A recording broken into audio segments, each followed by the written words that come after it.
দেশবাসী, আজকে আপনাদের কাছে একটা কথাই অনুরোধ করব, আপনারা এই ভিডিওটা আপনার সামনে যা মাত্র শেয়ার দেবেন। কারণ আজ আমি আপনাদের সামনে কথা বলবো একজন ক্যান্সার আক্রান্ত মৃত্যু পথযাত্রী। আসেন আমি বিষয়টা আপনাদের কাছে পুরোপুরি খুলে দিই। ইনি হচ্ছে পরেশ কাকু, ইনার নাম আছে পরেশ।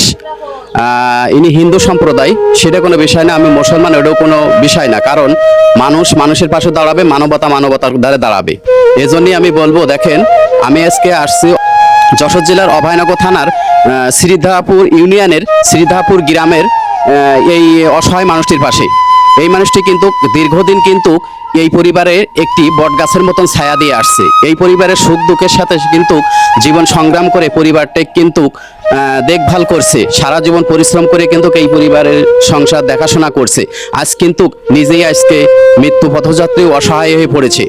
আজ কিন্তু ইনি আপনাদের কাছে অসহায়ের মতন ভিক্ষা চাচ্ছে। কেন জানেন? কারণ এই মানুষটি আজকে কিন্তু ক্যান্সার আক্রান্ত। কারণ এই মানুষটা আজকে এই ক্যান্সারটা কিন্তু অল্প পর্যায়ে আছে। ডাক্তাররা বলছে কি যে এখনই যদি ট্রিটমেন্টটা করা যায় তাহলে ওনার বেঁচে থাকার সম্ভাবনা আছে। টেস্ট করতে করতে কিন্তু ওনার অর্থ সম্পদ সব কিন্তু শেষ করে ফেলেছে বিক্রি করে। এখন যে উনি ট্রিটমেন্ট হবে সেই টাকাটা কিন্তু ওনার কাছে নাই।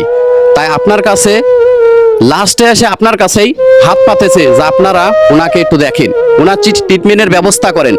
আমি পুরো দেশবাসীর কাছে অনুরোধ করতেছি, আপনারা এই ভিডিওটি সারা বাংলাদেশ ব্যাপী ভাইরাল করে দেন, যাতে দেশ ছাড়িয়ে বিদেশে চলে যায়, প্রবাসীরা দেখে সহযোগিতা করে।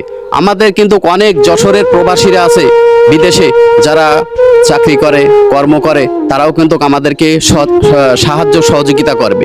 আমি সকলের কাছে অনুরোধ করছি, আপনারা এই পরেশ কাকুকে সহযোগিতার হাতটা বাড়ান। হয় 10 টাকা 20 টাকা যে যা পারেন সাধ্য মতন সহযোগিতা করবেন। ওনাদের বিকাশ নগদ নাম্বারটা আমি স্ক্রিনে দিয়ে দেবো, আপনারা সাধ্য মতন সহযোগিতা করবেন। না হলে এই ভিডিওটি শেয়ার দিয়ে দেবেন। হয়তো আপনার শেয়ারের মাধ্যমে কোনো মানবিক ব্যক্তির কাছে এই ভিডিওটা গেলে উনি হয়তো সহযোগিতা করতে পারবে। আপনার একটি সহযোগিতার মাধ্যমে কিন্তু এই লোকটি বাঁচতে পারে। আপনার 10টি টাকার মাধ্যমে কিন্তু এই লোকটি বাঁচতে পারে। অতএব আপনারা যে যা পারেন সাধ্য মতন সহযোগিতা করুন, না হলে ভিডিওটি শেয়ার করে দেন।